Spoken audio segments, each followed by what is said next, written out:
Welcome back. ಬರ ಪರಿಸ್ಥಿತಿಯನ್ನು ನಿರ್ವಹಣೆ ಮಾಡಲಿಕ್ಕೆ ಇವತ್ತು ಮುಖ್ಯಮಂತ್ರಿಗಳು ಉನ್ನತ ಮಟ್ಟದ ಸಭೆ ನಡೆಸಿದ್ರು. ಆದರೆ ದುರಂತ ಅಂದರೆ ಮುಖ್ಯಮಂತ್ರಿಗಳ ಗೃಹ ಕಚೇರಿ ಕೃಷ್ಣಾದಲ್ಲೇನೆ ಟ್ಯಾಂಕರ್ ಮೂಲಕ ನೀರನ್ನು ಸಪ್ಲೈ ಮಾಡ್ತಿದ್ದಾರೆ. ಇವತ್ತು ಆ ದೃಶ್ಯ ಕೂಡ ರಿಪಬ್ಲಿಕ್ ಕನ್ನಡಕ್ಕೆ ಲಭ್ಯವಾಗಿತ್ತು. ಫಸ್ಟ್ ಈ ಸುದ್ದಿಯನ್ನು ಬ್ರೇಕ್ ಮಾಡಿದ್ದು, ಹಾಗೆ ಆ ದೃಶ್ಯಗಳನ್ನು ಪ್ರಸಾರ ಮಾಡಿದ್ದು ರಿಪಬ್ಲಿಕ್ ಕನ್ನಡ. ಮುಖ್ಯಮಂತ್ರಿಗಳ ಗೃಹ ಕಚೇರಿಗೂ ಕೂಡ ನೀರಿನ ಬವಣೆಯ ಬಿಸಿ ತಡ್ತಾ ಅನ್ನೋ ಪ್ರಶ್ನೆ ಆ ದೃಶ್ಯವನ್ನು ಗಮನಿಸಿದ ನಂತರದಲ್ಲಿ ಕಾಣಲಿಕ್ಕೆ ಸಿಕ್ಕಿದ್ದು. BWSSB ಅಂದರೆ ಜಲಮಂಡಳಿಯ ಟ್ಯಾಂಕರ್ನಿಂದ ಕೃಷ್ಣಾಗೆ ನೀರನ್ನು ಪೂರೈಕೆ ಮಾಡಲಾಗ್ತಾ ಇದ್ದ ದೃಶ್ಯ ಕಾಣೋಕೆ ಸಿಕ್ತು. ಮುಖ್ಯಮಂತ್ರಿಗಳ ಗೃಹ ಕಚೇರಿ ಕೃಷ್ಣಾಗೆ ನೀರಿನ ಟ್ಯಾಂಕರ್ ಬಂತು, ನೀರನ್ನು ಅನ್ಲೋಡ್ ಮಾಡ್ತು, ಅಲ್ಲಿಂದ ಹೊರಡ್ತು. ಕಂಪ್ಲೀಟ್ ದೃಶ್ಯ ಸೆರೆ ಸಿಕ್ತು. ಹಾಗಾದರೆ ಮುಖ್ಯಮಂತ್ರಿಗಳ ಗೃಹ ಕಚೇರಿಗೂ ಕೂಡ ನೀರು ಬರ್ತಾ ಇಲ್ವಾ, ಕಾವೇರಿ ನೀರಿನ ಕನೆಕ್ಷನ್ನು ಅಲ್ಲಿಗೂ ಕೂಡ ತಲುಪ್ತಾ ಇಲ್ವಾ ಅಂತ ಹೇಳಿ ಪ್ರಶ್ನೆ. ಅಂದರೆ ಇದಿಷ್ಟು ಲೈಟರ್ ನೋಟ್ ಆದರೆ ಬಹಳ ಗಂಭೀರವಾಗಿ ಪರಿಗಣಿಸಬೇಕಾದ ವಿಚಾರ ಅಂತಂದರೆ ರಾಜ್ಯದಲ್ಲಿ ಬರದ ಬವಣೆ ಯಾವ ಮಟ್ಟಕ್ಕಿದೆ ಅಂತ ಹೇಳಿ. ಕುಡಿಯೋ ನೀರಿಗೆ ಬೇಸಿಗೆ ಪ್ರಾರಂಭಿಕ ಹಂತದಲ್ಲೇ ಈ ರೀತಿಯ ಪರಿತಾಪ ಆದರೆ ಮುಂದೆ ಹೋಗ್ತಾ ಹೋಗ್ತಾ ಇನ್ನು 3 ತಿಂಗಳ ಕಾಲ ಹೇಗೆ ಗತಿ ಅನ್ನೋ ದೊಡ್ಡ ಪ್ರಶ್ನೆ ಇದೆ.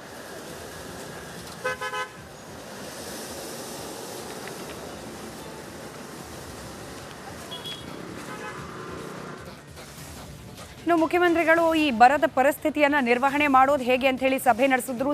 ಸಭೆ ಬಳಿಕ ಆಸ್ ಇಟ್ ಈಸ್ ಮಾಧ್ಯಮಗಳನ್ನು ಉದ್ದೇಶಿಸಿ ಮಾತನಾಡಿದ್ರು. ಜನರಿಗೆ ಒಂದಷ್ಟು ಮಾಹಿತಿಯನ್ನು ಮಾಧ್ಯಮಗಳ ಮೂಲಕ ತಲುಪಿಸುವ ಭಾಗವಾಗಿ ಆಗ ಮುಖ್ಯಮಂತ್ರಿಗಳು 190 ತಾಲೂಕುಗಳಲ್ಲಿ ಈ ವರ್ಷ ತೀವ್ರ ಬರಗಾಲ ಕಾಣೋಕೆ ಸಿಗ್ತಾ ಇದೆ ಅನ್ನೋದರ ಒಂದಷ್ಟು ಅಂಕಿಅಂಶಗಳ ಲೆಕ್ಕಾಚಾರಗಳನ್ನು ಕೂಡ ಮುಂದಿಟ್ರು. 412 ಪಂಚಾಯಿತಿಗಳಲ್ಲಿ ನೀರಿನ ಸಮಸ್ಯೆ ಇದೆ ಅನ್ನೋ ಲೆಕ್ಕವನ್ನು ಕೂಡ ಮುಂದಿಟ್ರು. 204 ಟ್ಯಾಂಕರ್ಗಳ ಮೂಲಕ ನೀರನ್ನು ಸರಬರಾಜು ಮಾಡಲಾಗುತ್ತೆ.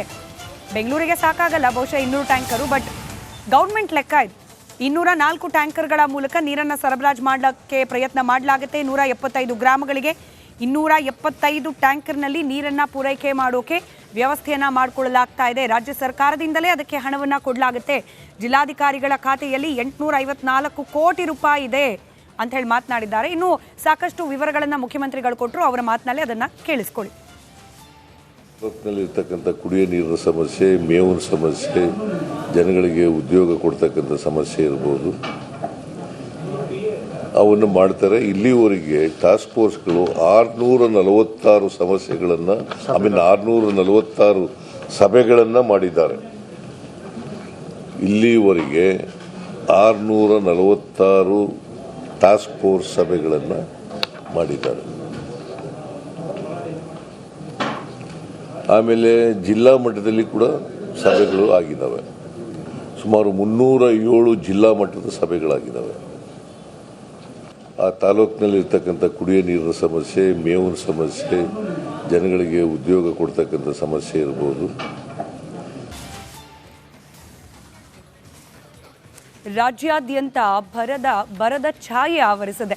ಇನ್ಫ್ಯಾಕ್ಟ್ ಇವತ್ತು ಮುಖ್ಯಮಂತ್ರಿಗಳಿಗೇನೆ ಸಭೆಯನ್ನ ನಡೆಸಿ ಬರಗಾಲ ಅಂತ ಹೇಳಿ ಡಿಕ್ಲೇರ್ ಮಾಡಿದ್ದಾರೆ. ಆದರೆ ಇಂಥ ಸಂದರ್ಭದಲ್ಲಿ ಹನಿ ನೀರನ್ನ ಉಳಿಸ್ಕೊಳ್ಳಿಕ್ಕೂ ಕೂಡ ಶತಪ್ರಯತ್ನ ಮಾಡೋ ಸಂದರ್ಭದಲ್ಲಿ ಬೆಂಗಳೂರಿಗೆ ನೀರನ್ನ ಪೂರೈಸುವ KRSಗೆ ಕಂಟಕ ಆಗೋ ರೀತಿಯಲ್ಲಿ ಇದೀಗ ಮಂಡ್ಯದಲ್ಲಿ ಚಟುವಟಿಕೆಗಳಾಗ್ತಾ ಇತ್ತು.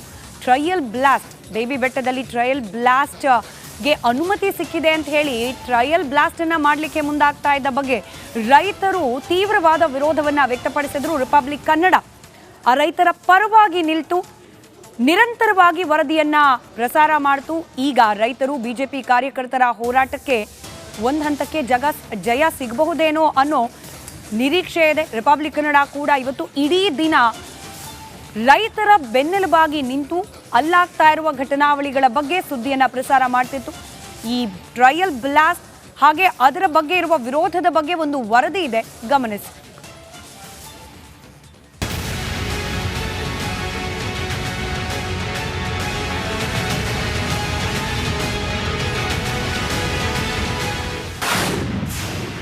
ಟ್ರಯಲ್ ಬ್ಲಾಸ್ಟ್ ಮುಂದೂಡಿಕೆ, ರಿಪಬ್ಲಿಕ್ ಕನ್ನಡದ ಬಿಗ್ ಇಂಪ್ಯಾಕ್ಟ್. ಬೇಬಿ ಬೆಟ್ಟದಲ್ಲಿ ಹೈಕೋರ್ಟ್ ಗಣಿಗಾರಿಕೆ ನಿಷೇಧ ಮಾಡಿದೆ. ಆದರೆ ಇನ್ನೊಂದು ಕಡೆ ಟ್ರಯಲ್ ಬ್ಲಾಸ್ಟ್ಗೆ ಜಿಲ್ಲಾಡಳಿತದಿಂದ ತರಾತುರಿಯಲ್ಲಿ ಸಿದ್ಧತೆ. ಹೌದು, ಈ ಎಲ್ಲ ಬೆಳವಣಿಗೆ ಮಂಡ್ಯ ರೈತರ ಆಕ್ರೋಶಕ್ಕೆ ಕಾರಣವಾಗಿತ್ತು. ಮಂಡ್ಯಕ್ಕೆ ಟ್ರಯಲ್ ಬ್ಲಾಸ್ಟ್ ತಂಡ ಎಂಟ್ರಿ ಆಗ್ತಾ ಇದ್ದಂತೆ ರೈತರು, ಬಿಜೆಪಿ ಕಾರ್ಯಕರ್ತರು ಟ್ರಯಲ್ ಬ್ಲಾಸ್ಟ್ಗೆ ಬಿಡಲ್ಲ ಅಂತ ಪಟ್ಟು ಹಿಡಿದು ಪೊಲೀಸರ ಜೊತೆ ವಾಗ್ವಾದವನ್ನ ನಡೆಸಿದ್ರು.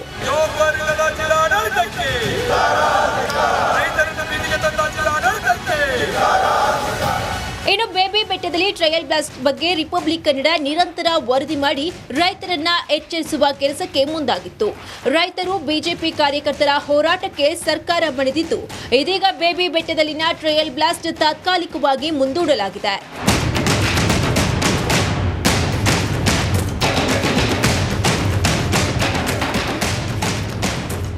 ಇದಕ್ಕೂ ಮೊದಲು ಟ್ರಯಲ್ ಬ್ಲಾಸ್ಟ್ಗೆ ಶಾಸಕ ದರ್ಶನ್ ಪುಟ್ಟಣ್ಣಯ್ಯ ಕೂಡ ಭಾರಿ ವಿರೋಧವನ್ನ ವ್ಯಕ್ತಪಡಿಸಿದ್ರು.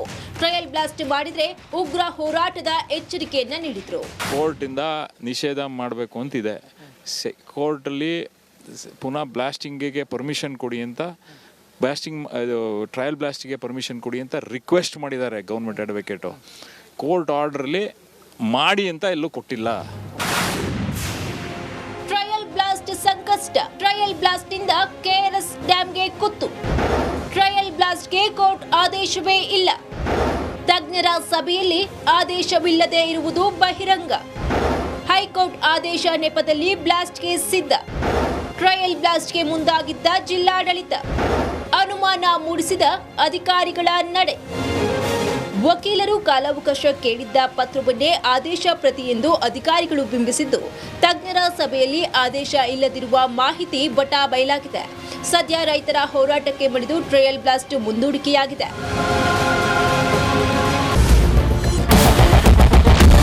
ಕ್ಯಾಪ್ಟನ್ ಅರ್ಜುನ್ ಕೊಂದಿದ್ದು ಯಾರು? ಅವ್ರ ನರೇಟಿವ್ ಎಲ್ಲಿ ತಂದಿಟ್ಟಿದ್ದಾರೆ ಅಂತಂದ್ರೆ ಸಂಪತ್ತನ್ನ ಹಂಚಿಬಿಡೋದು ಅಂತ. ಇದು ಸ್ಟುಡಿಯೋ ಟಿಪ್ಪು ಜಯಂತಿ ಮಾಡಕ್ಕೆ ಅವ್ರಿಗೆ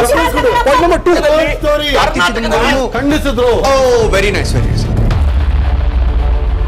ಯಾರು ತಪ್ಪು ಮಾಡಿರೋದಿಲ್ಲಿ? ಓಲೈಕೆ ಹೇಳಿಕೆ ಇದು ಅಂತ ಹೇಳಿ ಯಾಕೆ ಪರಿಗಣಿಸಬಾರದು? ಇದು ಫೋಟೋ ಎಲ್ರಿಗೂ ಒಂದು ಟೈಮ್. ನಿಮ್ಮ ಸಮಯ ಮುಗಿದಿದೆ. ಅವ್ರು ಹೇಳೋದ್ಕಿಂತ ಮುಂಚೆನೆ ಹೇಗೆ ಪ್ರತಾಪ್ ಸಿಂಹ ಪಾಸ್ ಕೊಟ್ಟಿದಂತ ಆಗ್ಲಿ ಡಿಕ್ಲೇರ್ ಆಗೋಗಿತ್ತು ಅಂತ ನನಗೊಂದು ಡೌಟ್ ಬಂತು. ಸಾಕು ನಿಲ್ಸಿ. ಕೆಟ್ಟ ಪದ ಬಳಕೆ ಕಾಂಬಿನೇಷನ್ ಇಟ್ಟಿಲ್ಲ ನಾವಿಲ್ಲಿ.